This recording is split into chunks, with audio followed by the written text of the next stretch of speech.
सभी गुरुजन बिंदु को सादर नमस्कार और सैनिक स्टडी पॉइंट्स पे एक बार और आपका स्वागत है। और आज हम प्रधानाचार्य लिखित परीक्षा के अंतर्गत आज हम प्रैक्टिस सेट दूसरा क्लास का अध्ययन करेंगे, जिसमें हम बात करेंगे स्वतंत्र भारत में शिक्षा का विकास कैसे हुआ, किन किन आयोगों का गठन हुआ, और देखेंगे तो इतने आयोग के गठन का हम अध्ययन प्रधानाचार्य लिखित परीक्षा के अंतर्गत करेंगे, जिसमें राधा कृष्णन आयोग, माध्यमिक शिक्षा आयोग, कोठारी आयोग, राष्ट्रीय शिक्षा नीति 86, शिक्षा का अधिकार अधिनियम 2009, राष्ट्रीय शिक्षा नीति 2020, डॉक्टर एपीजे अब्दुल कलाम, यानी इन सब का हमको विशेष और डिटेल अध्ययन करना होगा। तो आइए समय न गंवाते हुए एमसीक्यू व्याख्या के साथ मेरा रहेगा, समय न गंवाते हुए हम चलते हैं डायरेक्ट प्रश्नों की तरफ, क्योंकि आज का जो क्लास है काफी लंबा है, समथिंग 40 से 50 मिनट लग जाएंगे। तो आइए हम बात करते हैं राधा कृष्णन आयोग। सबसे पहले राधा कृष्णन आयोग का हम एक आपको समरी दिखा दी है कि आयोग का नाम क्या, विश्वविद्यालय शिक्षा आयोग, यानी राधा कृष्णन आयोग का नाम एक तरह से हम कह सकते हैं विश्वविद्यालय शिक्षा आयोग। अगर पूछता है विश्वविद्यालय शिक्षा आयोग किससे संबंधित है, तो राधा कृष्णन, वही डॉक्टर सर्वपल्ली राधाकृष्णन, जिनका हम शिक्षक दिवस जिनके जन्मदिन के अवसर पे मनाते हैं। तो यहाँ पर एक अध्यक्ष डॉक्टर सर्वपल्ली राधाकृष्णन, और गठन 4 नवंबर 1948 को हुआ था, और रिपोर्ट प्रस्तुत किया गया था 25 अगस्त 1949 को, और रिपोर्ट में कुल 18 अध्याय है, और सचिव श्री निर्मल कुमार सिद्धांत इस जो आयोग के सचिव थे। तो हमने एक नजर में थोड़ा सा आपको राधा कृष्णन आयोग से संबंधित कुछ बातें बताया। अब बात करते हैं कि बहुविकल्पी की तरह हम चलते हैं, बहुत सारी बातों का अध्ययन करने वाले हैं। देखिए, राधा कृष्णन आयोग का गठन कब किया गया था, अभी हमने एग्जैक्ट आपको बताया था कि 1948 में, 1947 में भारत आजाद होता है, और 1948 में राधा कृष्णन आयोग यानी विश्वविद्यालय शिक्षा आयोग का गठन होता है 1948 में। याद है, स्वतंत्र भारत का प्रथम शिक्षा आयोग राधा कृष्णन आयोग है। किस तरह से पूछता है प्रश्न, वो आप पे निर्भर करता है कि आपको उसका उत्तर कैसे देंगे।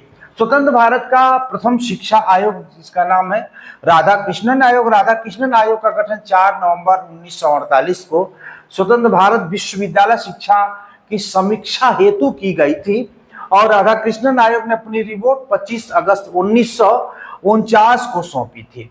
तो कब रिपोर्ट प्रस्तुत की गई, कब उसकी स्थापना की गई, वो पूछ सकता है। निम्नलिखित में कौन सा कथन सही है, इसमें देखिएगा, राधा कृष्णन आयोग ने 10+2+3 प्रणाली की अनुशंसा की, सही है या गलत है। राधा कृष्णन आयोग माध्यमिक शिक्षा के लिए गठित हुआ, देखिए ये भी गलत है, ये भी गलत है। राधा कृष्णन आयोग स्वतंत्र भारत का प्रथम विश्वविद्यालय शिक्षा आयोग था, स्वाभाविक है, यही आपका सही उत्तर है। और राधा कृष्णन आयोग राष्ट्रीय शिक्षा नीति 1986 तैयार की नहीं। तो जिस तरह से ऑप्शन सी आपका सही है, विश्वविद्यालय शिक्षा आयोग था। तो क्या पूछता है वही थोड़ा सा मैं बहुत बारीकियों के साथ प्रश्न को लेकर के आया हूं।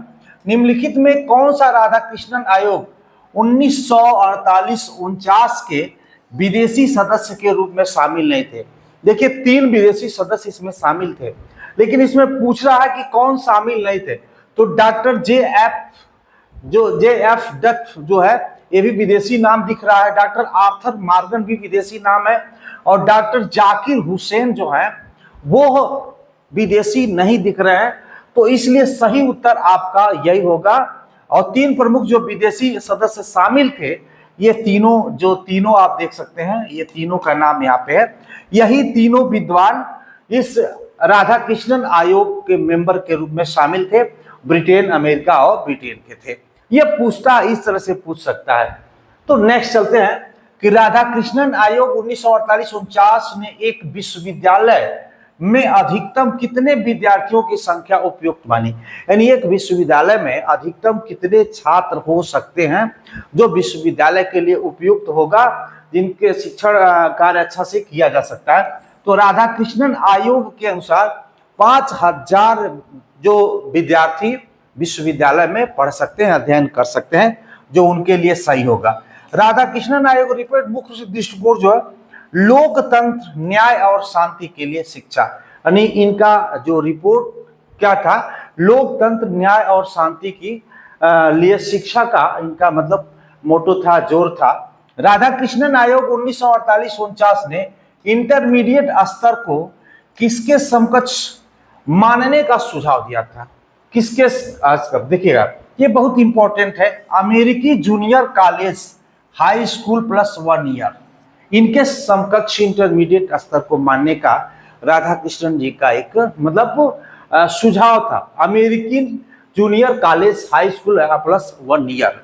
तो यह आयोग के अनुसार एक शिक्षक की सामान्य सेवानिवृत्ति आयु 60 वर्ष, यानी विश्वविद्यालय में शिक्षकों की जो सेवानिवृत्ति की जो एज होनी चाहिए 60 वर्ष, और कुछ विशेष परिस्थिति में 64 वर्ष तक उसे बढ़ाया जा सकता है। जो राधाकृष्णन आयोग का इसमें एक जो समीक्षा था।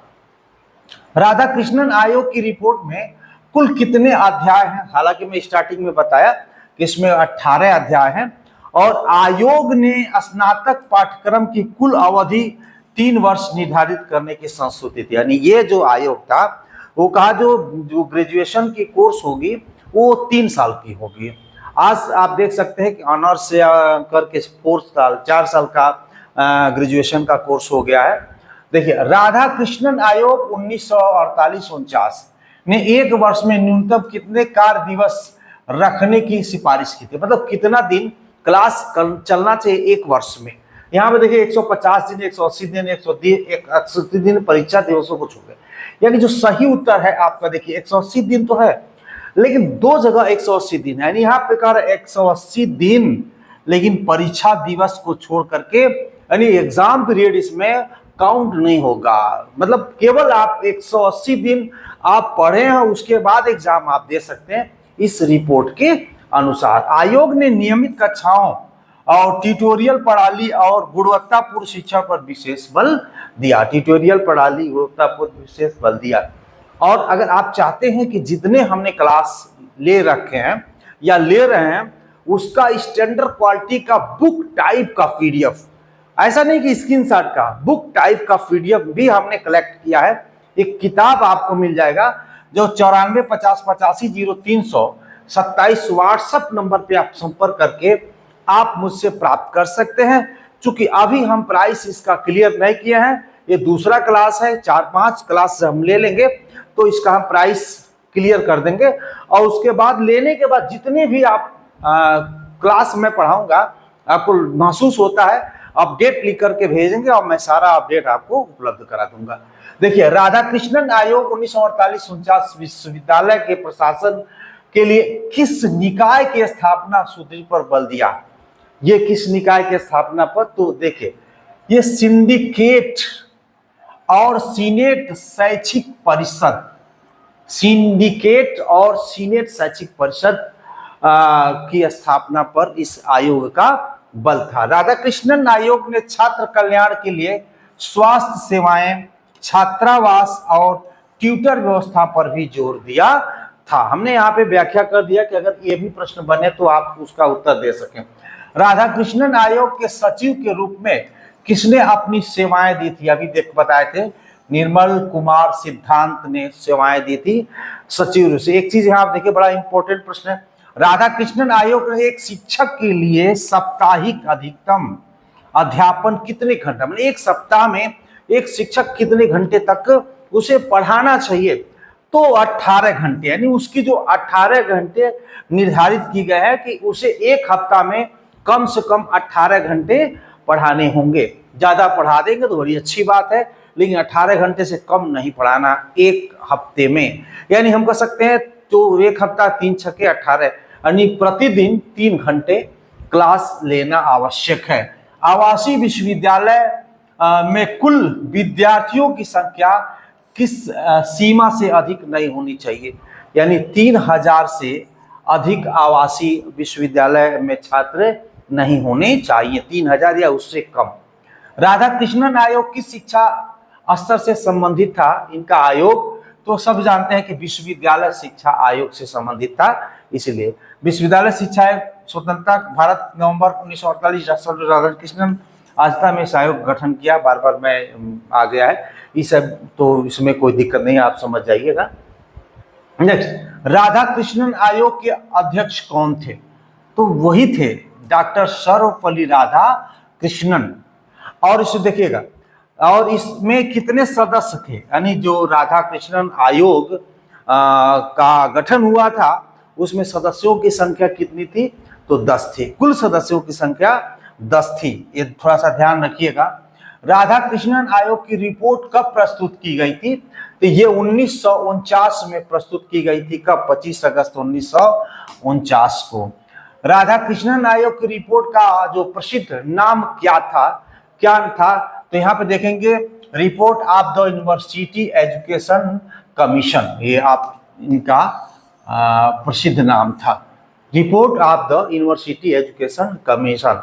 और आयोग की report of the university education commission 1948-49 के नाम से भी प्रसिद्ध है। 1948-49 के नाम से भी प्रसिद्ध है। इतना 1948-49 हमने आपको रटा दिया कि आप राधाकृष्णन आयोग का गठन, स्वतंत्र भारत का पहला आयोग का गठन, विश्वविद्यालय शिक्षा आयोग का गठन हुआ था। राधाकृष्णन आयोग का प्रमुख सिफारिश क्या थी इसमें? यानी विश्वविद्यालय अनुदान आयोग यूजीसी की स्थापना करना। जान लीजिए, इनका मुख्य उद्देश्य था कि यूजीसी का स्थापना करना, जो अभी विरोध हुआ था। आयोग ने विश्वविद्यालय समन्वय हेतु यूजीसी का स्थापना की अनुशंसा की थी और हुआ भी। नेक्स्ट चलते हैं, विश्वविद्यालय अनुदान आयोग यूजीसी की स्थापना कब हुई थी? अब यहाँ पे एक प्रश्न आ गया। 1953 में। 1953 में जो यूजीसी की स्थापना हुई और 56 में वैधानिक दर्जा मिला। इसे वैधानिक जो लीगली जो दर्जा मिला 1956 में। आयोग ने क्षेत्रीय भाषा के साथ अंग्रेजी के अध्ययन पर भी बल दिया था, यानी अंग्रेजी पे भी बल दिया था। नेक्स्ट चलते हैं कि राधाकृष्णन आयोग विश्वविद्यालय शिक्षा की अवधि कितनी रखने की सिफारिश की गई थी? तो अभी हमने बताया था कि 3 वर्ष। विश्वविद्यालय प्रवेश से पहले 12 वर्ष की स्कूली शिक्षा का सुझाव दिया था, यानी ग्रेजुएशन में आने से पहले 12 वर्ष स्कूली शिक्षा का अध्ययन होना चाहिए। और आयोग ने नैतिक मूल्य और चरित्र निर्माण को शिक्षा का एक आधार माना। और राधाकृष्णन आयोग ने किस प्रकार की परीक्षा प्रणाली का समर्थन किया था? किस प्रणाली का? तो आंतरिक मूल्यांकन एवं बाह्य परीक्षा, आंतरिक मूल्यांकन एवं बाह्य परीक्षा। और यहाँ पे देखिए, राधाकृष्णन आयोग ने शोध अनुसंधान पर विशेष बल दिया था। आयोग शिक्षकों के समय वेतन सेवा शर्त में सुधार किया जाए, इसका इनका भी एक रिपोर्ट था। अगर मेरे चैनल पर नए हो तो सब्सक्राइब के साथ एक लाइक जरूर करिए, जिससे कि और ऊर्जा के साथ आपको हम काम कर सकें। देखिए, इस तरह से अभी बाजार में किताबें नहीं है, आपके लिए मैं सहयोग कर रहा हूं। मैं स्वयं भी पढ़ रहा हूं, मुझे भी एग्जाम में बैठना है, लेकिन बस आपके बहाने हम भी तैयारी कर लें, ये हमारी इच्छा है। आयोग ने किस शिक्षा को राष्ट्र निर्माण का आधार माना? किस शिक्षा को राष्ट्र निर्माण का आधार माना? तो उच्च शिक्षा को राष्ट्र निर्माण का आधार माना। राधाकृष्ण आयोग का मुख्य उद्देश्य विश्वविद्यालय शिक्षा में सुधार। आयोग सर्वांगीण व्यक्तित्व विकास पर बल दिया। आयोग ने ज्ञान निर्माण अनुसंधान को विश्वविद्यालय का मूल उद्देश्य माना। विश्वविद्यालय से संबंधित है, उच्च शिक्षा से संबंधित है। राधाकृष्णन आयोग ने छात्र कल्याण के लिए किस पर बल दिया था? तो छात्रावास एवं स्वास्थ्य सेवाओं पे बल दिया था। नेक्स्ट चलते हैं, राधाकृष्णन आयोग की सबसे महत्वपूर्ण उपलब्धि किस संस्था की स्थापना का मार्ग प्रशस्त करना था? तो यही बताया तो यूजीसी का उनका मुख्य उद्देश्य था। आयोग की सिफारिशों पर 28 मई 1953 को तत्कालीन शिक्षा मंत्री मौलाना अब्दुल कलाम आजाद द्वारा औपचारिक रूप से यूजीसी का उद्घाटन किया गया। बाद में संसद अधिनियम 1956 में से वैधानिक संस्था का दर्जा दिया। यहाँ पे देख लिए। नेक्स्ट चलते हैं, निम्नलिखित में से कौन सी अनुशंसा राधाकृष्ण आयोग से संबंधित नहीं है? इसमें राधाकृष्ण से कौन सी नहीं है? तो यह 10+2+3 की संरचना राधाकृष्णन आयोग से संबंधित नहीं है। यह किसका संबंधित है? ये कोठारी आयोग का। पूछ लेगा 10+2+3 किस आयोग की सिफारिश थी? तो यह है जो कोठारी आयोग की सिफारिश थी, जो 1964 और 66 में इसकी स्थापना किया था, और 64 में स्थापना, 66 में अपना रिपोर्ट प्रस्तुत किए थे। निम्नलिखित में कौन सा वाक्य राधाकृष्णन आयोग शिक्षा दर्शन को सर्वाधिक व्यक्त करता है? तो स्वाभाविक है, सब में यही होगा। शिक्षा का उद्देश्य ज्ञान चरित्र लोकतांत्रिक मूल्यों का राष्ट्रीय विकास समन्वय निर्माण करना, तो यही आपका सही उत्तर है। नेक्स्ट चलते हैं कि निम्नलिखित कथनों पे विचार कीजिए, इसमें कौन सही है? तो ये है 1 2 4, यानी 1 2 4 सही है। यहाँ पे राधाकृष्ण शिक्षा को लोकतांत्रिक सफलता का आधार माना है। आयोग ने विश्वविद्यालय में शोध नैतिक स्वायत्तता पे बल दिया है। आयोग ने शिक्षकों को राष्ट्र निर्माण का प्रमुख साधन माना है। तो ये आपका है। यहाँ पे देखिए, विद्यालय प्रणाली लागू करना ही नहीं, ये 1 2 4 वही मैंने बताया। अगर पुस्तक की जरूरत महसूस पड़ेगी तो आप इस नंबर पे आप संपर्क करके आप प्राप्त कर सकते हैं। नेक्स्ट चलते हैं, माध्यमिक शिक्षा आयोग का गठन कब किया गया था? तो 1952 में। वो 1952 में आयोग का गठन 23 सितंबर 1952 को हुआ था।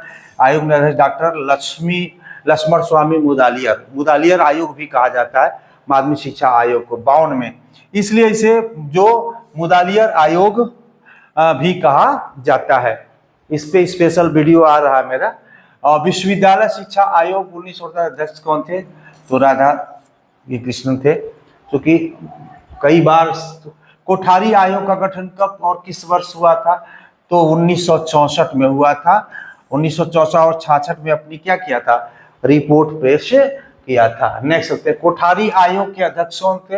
यहाँ पे देख सकते हैं, स्वाभाविक है कि DS कोठारी यानी दौलत सिंह कोठारी इनके अध्यक्ष थे। राष्ट्रीय शिक्षा नीति 1968 का आधार किस आयोग की सिफारिश थी? किस आयोग की सिफारिश थी? तो कोठारी आयोग की सिफारिश थी। और भारत की पहली राष्ट्रीय शिक्षा नीति 1968 कोठारी आयोग की सिफारिश पर आधारित थी। 1968 की जो पहला का राष्ट्रीय शिक्षा नीति कोठारी आयोग पे आधारित थी। राष्ट्रीय शिक्षा नीति 1986 किस प्रधानमंत्री के कार्यकाल में हुआ? तो राजीव गांधी के कार्यकाल में हुआ था। और राष्ट्रीय शिक्षा नीति राजीव गांधी की सरकार द्वारा लागू भी की गई थी और 1992 में संशोधन भी किया गया। शिक्षा का अधिकार अधिनियम कब पास हुआ था? तो यहाँ पे देख सकते हैं कि 1 अप्रैल 2010 को पास हुआ था, लेकिन अधिकतर जो अधिनियम 4 अगस्त 2009 में संसद द्वारा पारित हुआ, लेकिन 1 अप्रैल 2010 से लागू हुआ शिक्षा का अधिकार अधिनियम। नेक्स्ट, 6 से 14 वर्ष बच्चों को निःशुल्क एवं अनिवार्य शिक्षा अधिकार भारतीय संविधान के किस अनुच्छेद के अंतर्गत प्रदान किया जाता है? तो ये है आपका अनुच्छेद 21A। अनुच्छेद 21A 6 से 14 वर्ष तक के बच्चों को मुफ्त अनिवार्य शिक्षा मौलिक अधिकार प्रदान करता है।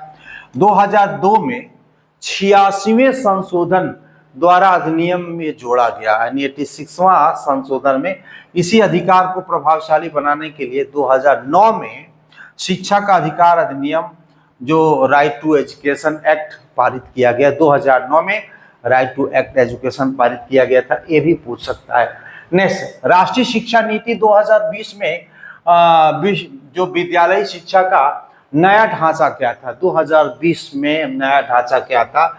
तो 5+3+3+4 5+3+3+4 यानी फाउंडेशन स्टेज 5 वर्ष, 3 से 8 वर्ष की आयु होनी चाहिए। और बच्चों के लिए जो प्ले बेस्ड लर्निंग और बुनियादी साक्षरता। दूसरा है जो प्रीपरेटरी स्टेज 3 वर्ष, ये देखिए 3 वर्ष। 8 से 11 वर्ष की आयु होनी चाहिए, जिसमें कक्षा 3 से 5 तक की शिक्षा शामिल है। 3 फिर 3 है जो मिडिल स्टेज है 3 वर्ष, 11 से 14 वर्ष की उम्र होनी चाहिए। और आई के लिए 6 से 8 तक की शिक्षा निर्धारित की गई है। चौथा जो सेकेंडरी स्टेज है 4 वर्ष का है और 14 से 18 वर्ष होना चाहिए और 9 से 12 कक्षा में शिक्षा शामिल होना चाहिए। तो यही है 5+3 और नई शिक्षा नीति 2020 में किस स्तर मातृभाषा स्थानीय शिक्षा पर बल दिया गया? तो ये जो मातृभाषा का ये कक्षा 5 तक के जोर दिया गया और उसके बाद आप स्वतंत्र हैं, किसी भी भाषा को आप पढ़ सकते हैं। 2020 की शिक्षा नीति। डॉक्टर एपीजे अब्दुल कलाम के शिक्षा दर्शन का मुख्य उद्देश्य क्या था? मुख्य उद्देश्य क्या था इनका? ज्ञान, नवाचार और नैतिक मूल्यों का विकास करना, इसलिए आपका ऑप्शन सी सही उत्तर है। नेक्स्ट चलते हैं कि कोठारी आयोग का प्रसिद्ध नारा क्या था? कोठारी आयोग का प्रसिद्ध नारा क्या था? शिक्षा और राष्ट्रीय विकास इनका प्रसिद्ध नारा था। और राष्ट्रीय शिक्षा नीति 1968 किस आयोग से सिफारिश से मतलब कोठारी आयोग की, बार बार आप आए समझ में आ जाए। राष्ट्रीय शिक्षा नीति 1986 का मुख्य उद्देश्य क्या था? कुछ क्या मुख्य उद्देश्य था? तो शिक्षा में समान अवसर एवं गुणवत्ता पर बल देना इनका मुख्य उद्देश्य था। नेक्स्ट चलते हैं, सीखने के लिए मूल्यांकन की अवधारणा किस नीति की प्रमुखता से दिखाई दी गई है?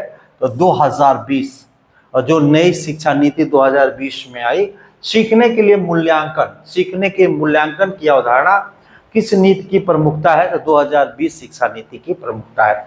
निम्नलिखित में से कौन सा आयोग शिक्षा आयोग के नाम से जाना जाता है? शिक्षा आयोग के नाम से कौन प्रसिद्ध है? तो यहाँ पे देख सकते हैं कोठारी आयोग को शिक्षा आयोग के भी नाम से जानते हैं। जिस तरह से राधा कृष्णन को विश्वविद्यालय शिक्षा आयोग के नाम से जानते हैं, तो शिक्षा आयोग को भी कोठारी आयोग के नाम से जानते हैं। समान शैक्षिक अवसर पर सर्वाधिक बल किस आयोग ने दिया था? तो कोठारी आयोग ने दिया था। ऑप्शन डी सही है, कोठारी आयोग ने दिया था। नेक्स्ट चलते हैं, राष्ट्रीय शिक्षा नीति 2020 में डिजिटल शिक्षा है तो किस पहल का उल्लेख किया गया? तो यहाँ पे दीक्षा या जो स्वयं ये पर सब उपयुक्त सभी है, ये सब सही है। हाँ सही है। डिजिटल प्लेटफॉर्म पे बच्चों को बताया गया पढ़ने के लिए। ऑपरेशन ब्लैक बोर्ड का उद्देश्य क्या था? जो प्राथमिक विद्यालयों में न्यूनतम सुविधाएं उपलब्ध कराना। ऑपरेशन ब्लैक बोर्ड का जो मुख्य उद्देश्य था कि प्राथमिक विद्यालयों में न्यूनतम सुविधाएं उपलब्ध कराना। नेक्स्ट चलते हैं, आरटीई यानी राइट टू एजुकेशन अधिनियम के अनुसार निजी विद्यालयों में आर्थिक रूप से कमजोर वर्ग के लिए कितने प्रतिशत सीटें आरक्षित किए गए? जो तरफ प्राइवेट स्कूल है उसमें गरीब के लिए भी कोई व्यवस्था की गई। तो यहाँ पे हम देख सकते हैं कि 25% मतलब गरीब बच्चों का उसमें एडमिशन होना चाहिए। नई शिक्षा नीति का प्रमुख उद्देश्य जो विषयक और कौशल आधारित था, जिसमें 25% सीट गरीबों के लिए प्राइवेट स्कूल में रखना अनिवार्य है, उनको पढ़ाना अनिवार्य है, जान लीजिए। नई शिक्षा नीति 2020 में व्यावसायिक शिक्षा का कब से प्रारंभ करने पर बल दिया गया था? मतलब किस क्लास से दिया गया था? तो ये कक्षा 6 से, यानी कक्षा 6 से व्यवसायिक शिक्षा पे हम उस पर बल दे सकते हैं। इंटर्नशिप सहित व्यवसायिक शिक्षा पर बल दिया गया था। उसके बाद इंटर्नशिप की भी व्यवस्था की गई, जिससे बच्चा NEP 2020 में जो परख का संबंध किससे है? तो राष्ट्रीय मूल्यांकन केंद्र से है। हम कह सकते हैं परख का संबंध राष्ट्रीय मूल्यांकन केंद्र से है, यानी हम कह सकते हैं परफॉर्मेंस जो assessment revive and analysis of जो नॉलेज फॉर होलिस्टिक डेवलपमेंट, समग्र विकास के लिए प्रदर्शन, आकलन, समीक्षा और ज्ञान का विश्लेषण। अगर कहीं फुल फॉर्म भी पूछ दिया परख का, तो आप यहाँ पे परख का फुल फॉर्म भी जान सकते हैं। नई शिक्षा नीति 2020 में उच्च शिक्षा के लिए प्रस्तावित नियामक संस्था कौन थी? कौन है यहाँ पे देखना है, कौन है? तो यहाँ पे HECL है। H यानी हम कह सकते हैं higher education communication of India, HECI। तो यह है भारतीय उच्च शिक्षा आयोग है, ये पूछ सकता है। नेक्स्ट, राष्ट्रीय शिक्षा नीति 2020 के अनुसार रिपोर्ट कार्ड किस प्रकार का होगा? तो यह होगा 360 डिग्री समग्र मूल्यांकन होगा, ये जो रिपोर्ट कार्ड होगा।